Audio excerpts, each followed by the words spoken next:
People are prepared for the negative outcomes for their bad choices. So when somebody steals something, they're prepared to lose it themselves. They're ready to accept the absence of those things. When people know they've done wrong, they're more likely to accept and understand the consequences for it. Not that it matters. People are more likely to accept something they give. So if they do something or say something or give something to someone else, they're also more likely to accept it as well, because they see giving it as something to do. And so when other does it, there's a kind of a circuit that happens there. So every spring I deal with this back injury.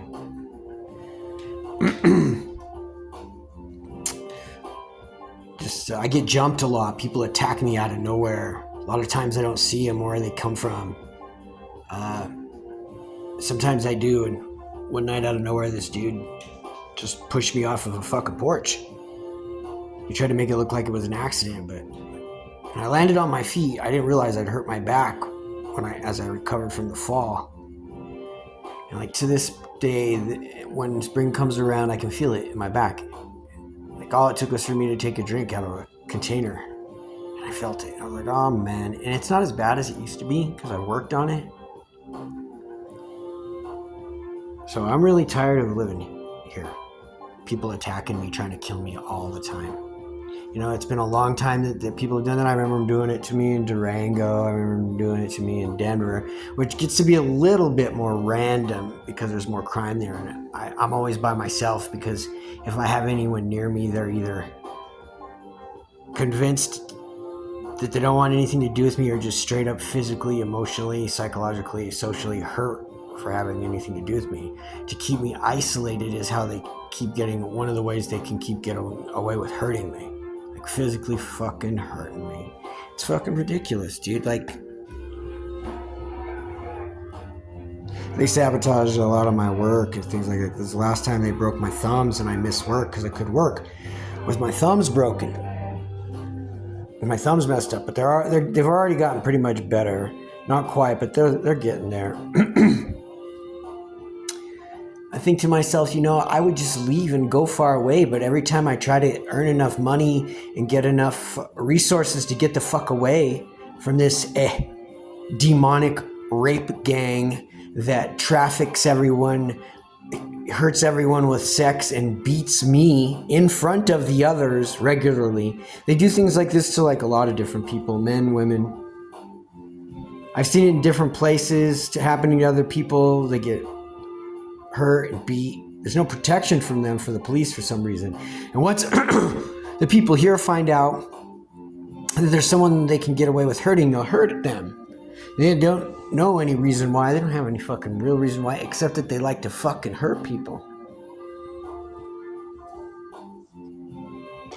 There was a time when people wouldn't be that shitty to each other because their lives weren't convenient enough. They depended on one another to get things done, to have food, have water, plumbing, have all the services and systems working. They had to get along in a certain way. Now they don't feel like they have to, and they don't, so none of the systems really work either.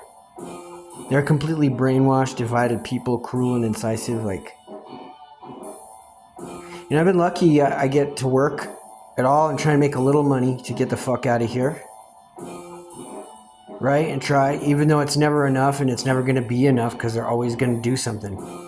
Like set me up with the cops and give me some fines, like bill me for something I didn't get, or like whatever petty coward, petty tyrant tactics, the belligerent fucking pile of bologna and ketchup that does this shit can do to stop me, hurt me in any way. Like I'm marked. Like they have like scarred me in lots of different ways to keep me marked. Who knows what it is? It has something to do with the Russians. So, because I've been to Moscow and I got close to their leadership and things like this. My grandfather was a spy. My father-in-law was a spy. They were spies. They were military intelligence. They were spies. Some of my family and friends are in on it. I married an American-born Russian girl. Her dad was a Russian-speaking American soldier. He was a spy.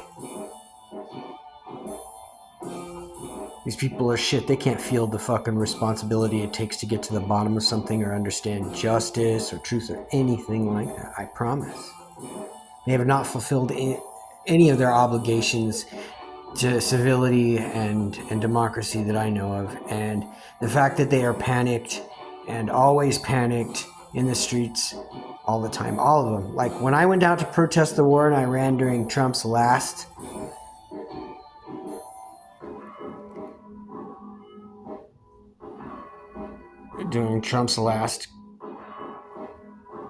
retard cycle for retarded post-American humanoids. You know, protest the war in Iran, I was like, well, they're scapegoating Iran in a way. And I'm like, the reason why I protest in my narrative is that it's like Israel was the United States security responsibility, but they used it as a proxy in a war for oil. All these military bases and other things around there are actually proxies to acquire resources, because the regime is based on a long time, you know, at least 100 years or so, a couple hundred years or so of these guys that literally are just killing everyone, enslaving everyone, and taking their shit. And even though we fight about it and try and set it to rest that they're not to do that, they break those agreements regularly. No one holds any of their agreements here anymore. It's totally barbarous wasteland. It's a wash. And it has been for a long time. It's just that within the last decade, it's past the point of no return. And it's for a lot of different people in different places to have to take responsibility for what their part to play in the global national stage is. And what like they have to do to secure themselves against the imminent threat of what they say they're the United States, but they're not. The crazy evil Westerners that are barbarians that are sacking everything, both at home and abroad. All right. Now you can say it's right versus left here, but I promise you that neither side gives a damn for the values that they say that they do when they say, oh, we're right wing, we're left wing. None of that. When it comes time to really in real life prove and stand by those values, they're not there at all. There's a complete void there. They are just fighting about anything and fighting for their share of the power and the glory and the money. And it's really like, it's degen. Like, there's nothing cool about being degen, dude. Like, there's nothing cool about being subhumans, subscriptions. Don't forget to fucking like and subscribe. I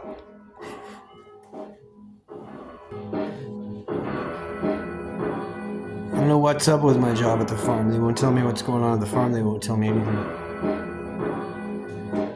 So I don't know what I'm going to do, and nobody knows what I'm going to do next. That beat's dope.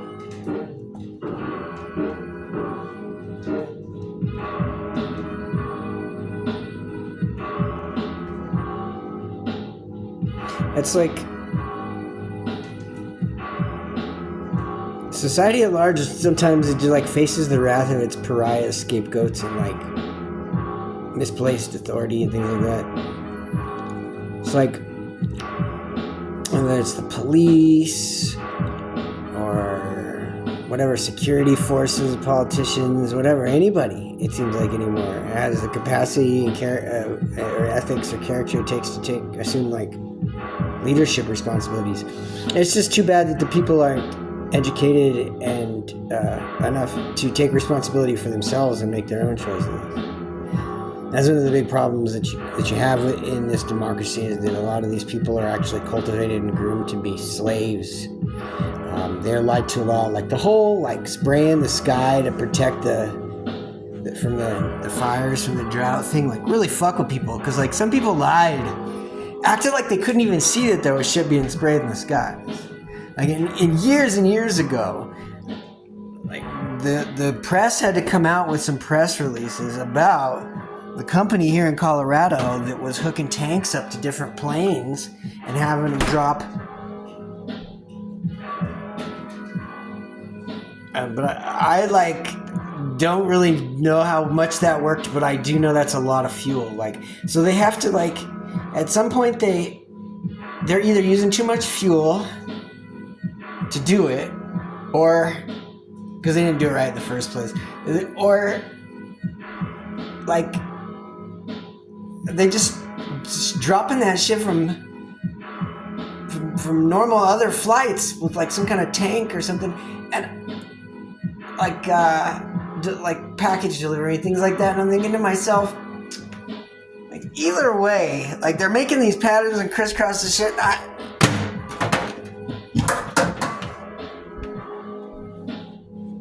And I know it's not my super mind powers, because if it was, they would have been able to spell out Slayer like they'd carved it in someone's arm across the sky at least once for all the times that I've been under that the sky that's crisscrossed with things with cloud seeding. I don't know what it is, dude.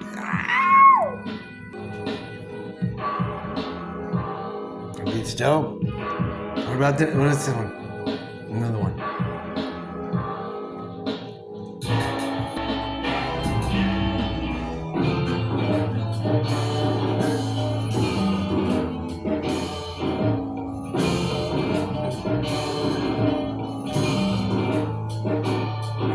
Some fun there.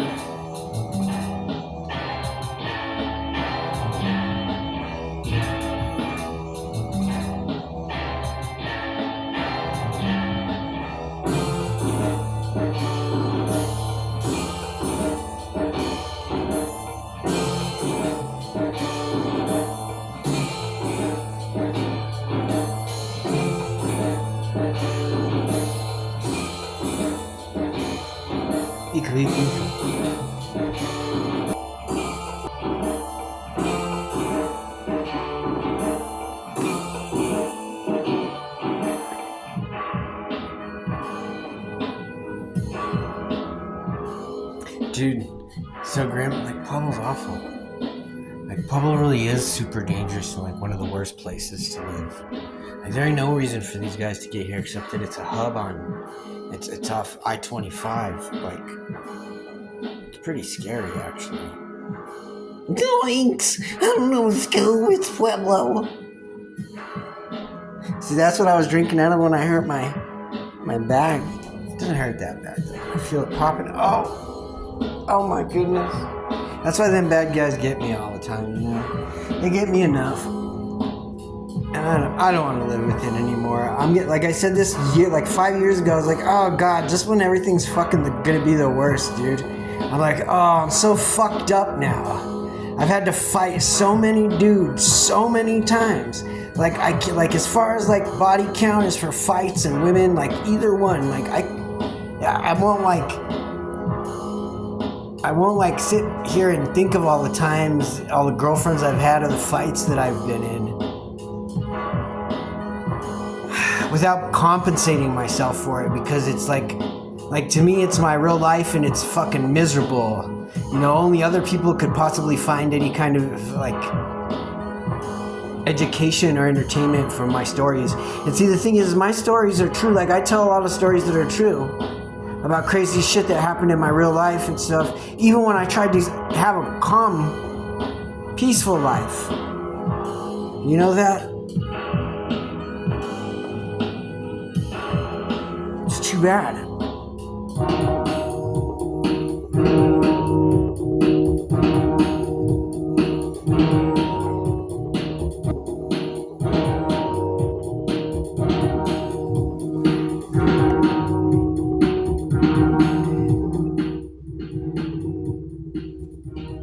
You know, and I'm like stranded in a place where like I know people are wrong. They're wrong about me all the time. They're wrong about the shit that they think they're wrong. They do shit even though they're wrong. They go about their business thinking that one thing is in place and one thing is true when it's not. All their plans that were based around what they thought was true, try to work it out. Those plans, they try to work those plans out. But it's based on something they've lied to themselves about, and it doesn't really work. And it falls apart. Again.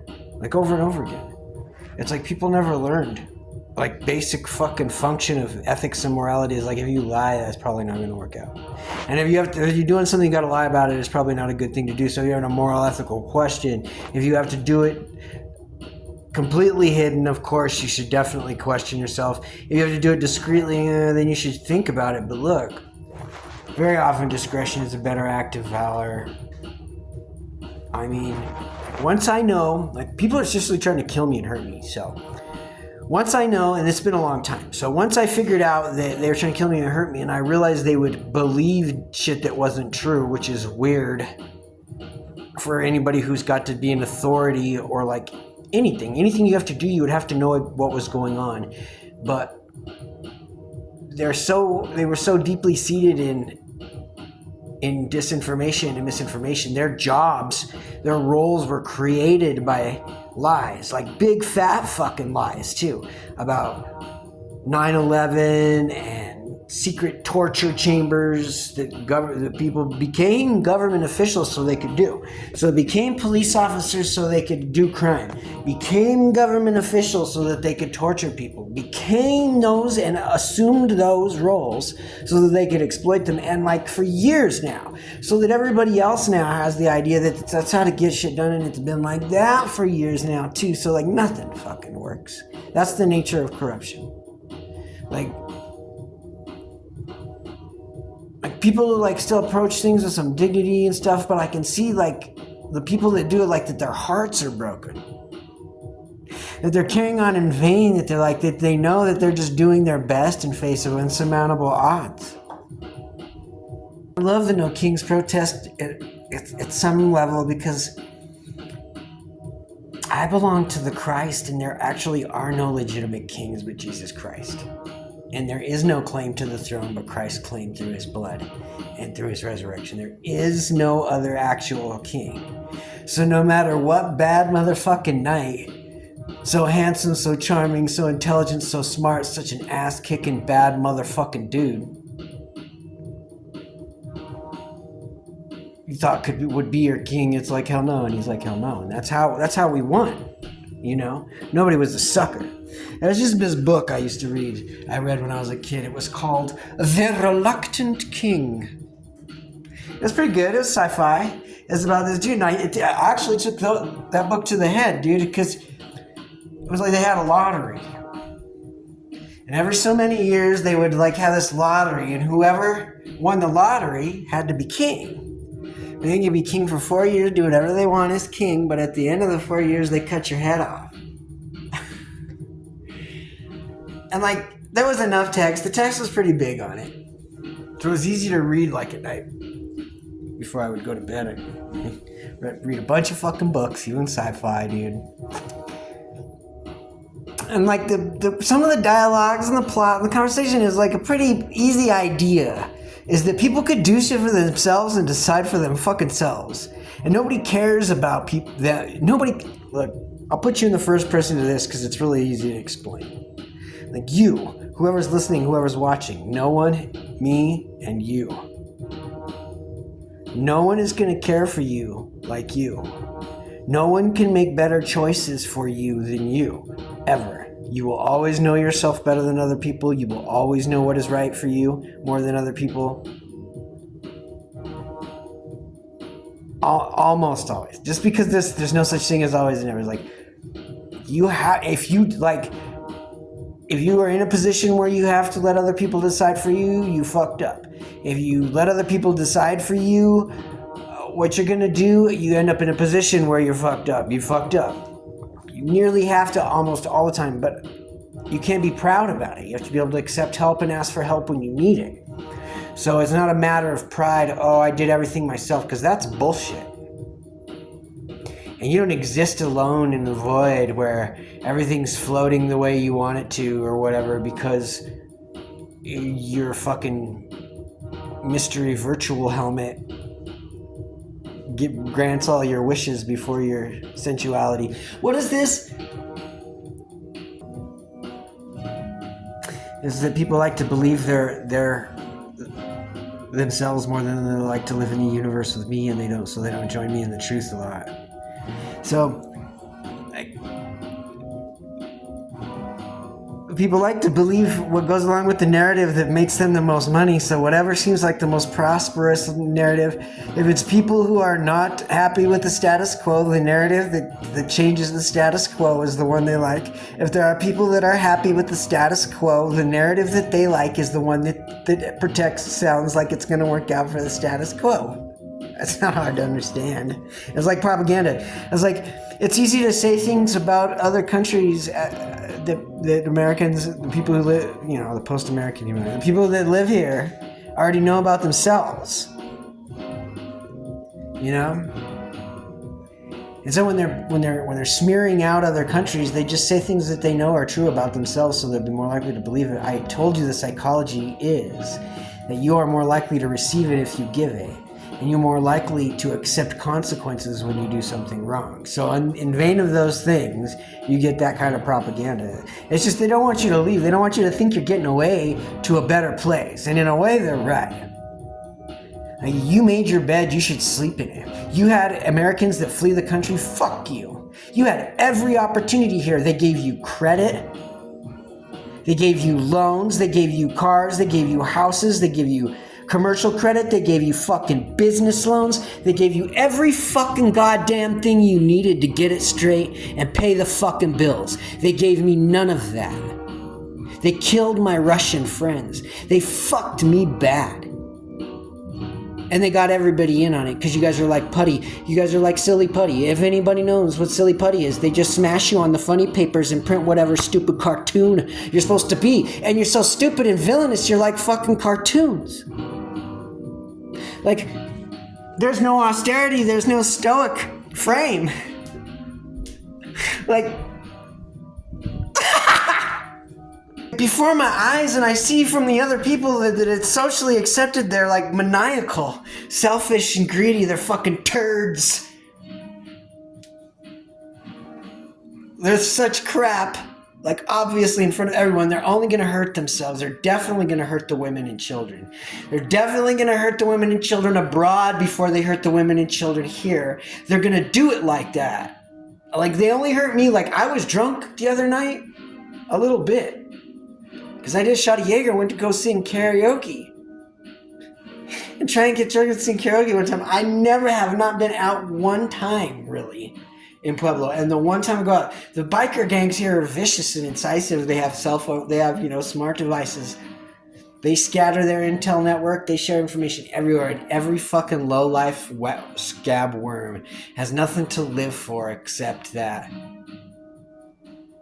he'll pay for sex with hookers that give him STDs and do that faithfully or some shit like that. Like, he'll work as the dishwasher. He'll work as the informant. He'll hold the dangerous drug so he's the one who eats it. He's a worm. He'll do all those things. I mean, he's already ugly and stupid. He might as well. And, like, they might as well cut into me as hard as they can still, too. You know what I mean? Because, look, dude, I'm fucking busted up as all hell, but I'm still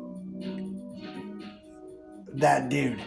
I can tell by looking at me. I'm like, that guy, he actually knows what the fuck's going on. Like, when I was young, till I was like 25, man, I suffered from acne. I was underweight. I really wasn't fully grown till I was 25 years old. Not really. I didn't know what was going on. I was sleeping on couches, drinking twist cap beers, smoking cigarettes. All since I was like 12 years old. By the time I was 13, I drank a twist cap beer, smoked a cigarette. Every other kid in my neighborhood. Well, the guys I grew up to be some of the most notorious, violent, prolific fucking gangsters and criminals at large. Like, literally. Like, no. You know why you don't hear about them, though? Because they're Americans. Or post-American humanoid. These characters are very responsible for transforming American humans into post-American humanoids. Viciously. Consciously. Doing them. Always doing, like, the worst shit just to prove that they can do the worst shit to the fucking people here and get away with it. It's like Eloy, dude. Like, Morlocks are so much better than Eloy. For mostly every intensive purpose. Except the Eloy are like me, they're pretty.